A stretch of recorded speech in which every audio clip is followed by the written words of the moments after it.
Welcome to MiConvert.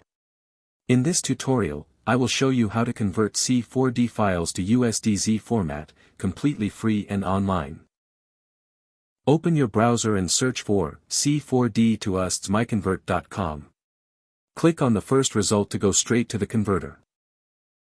You are now on the C4D to USDZ converter page.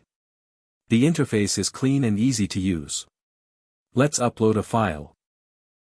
Click the Choose File button. A file picker will open.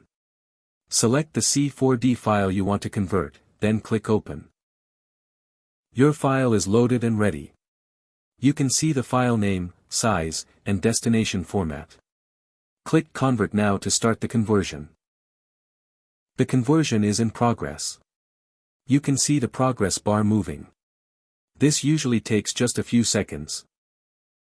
Done. Your file has been successfully converted.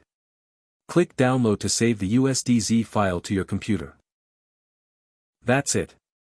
Visit MiConvert.com for more free conversion tools. Subscribe for more tutorials. Thanks for watching.